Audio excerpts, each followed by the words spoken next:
ఇచ్చేసినటువంటి కార్మిక సోదరులని కార్మికులకు అందరూ కూడా తెలంగాణ వ్యవసాయ కార్మిక సంఘం మండల కమిటీ తరపు నుంచి మీకు అందరూ కూడా విప్లవ వందనాలు తెలియజేస్తాను. ఈరోజు దేశవ్యాప్తంగా కూడా కార్మిక కర్షక ప్రజా వ్యతిరేక విధానాలు అవలంబిస్తున్నటువంటి కేంద్ర ప్రభుత్వంపై ఒత్తిడి తేలిక ఈ రోజు ప్రజా సంఘాల ఆధ్వర్యంలో కార్మికులందరూ ఐక్యం చేసి నడుము కడుతూ కథం తొక్కుతూ నరేంద్ర మోడీకి వినిపించే విధంగా ఈ రోజు సమ్మె జరుగుతుందని చెప్పేసి తెలియజేస్తాను.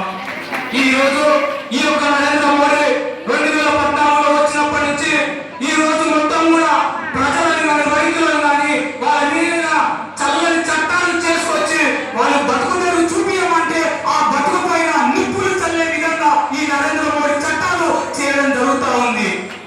ఈ రోజు నరేంద్ర మోడీ గారు మేము ఏమడుతున్నాం, మా పిల్లలకి ఉద్యోగాలు ఇవ్వాలని అడుగుతున్నాం, మాకు అందరూ కూడా ఉపాధి చూపించమని చెప్పేసి అడుగుతుంటే వీళ్ళందరి పైన ఉపాధి చేయమని చెప్పి అడుగుతుంటే ఈ నరేంద్ర మోడీ ప్రభుత్వం ఈ ప్రజల పైన ఈ రైతుల పైన ఈ కర్షకుల పైన కార్మికుల పైన అందరి పైన కూడా చట్టాలు తీసుకొచ్చి ఆ ప్రజల యొక్క నడ్డి విరిచే విధంగా ఈ రోజు చట్టాలు చేయడం జరుగుతూ ఉంది.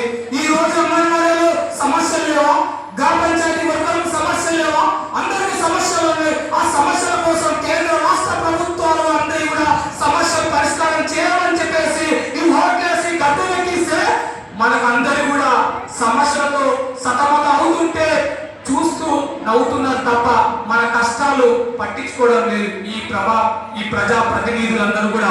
ఈ రోజు అంగన్వాడీ టీచర్లు కొత్తగా అచ్చంపేట ప్రాంతంలో నాగర్ కర్నూలు జిల్లాలో ప్రైమరీ పాఠశాలని చెప్పేసి మన అంగన్వాడీ సెంటర్లో ఒక 10 సెంటర్లో పాఠశాలను ఏర్పాటు చేయడం జరుగుతుంది.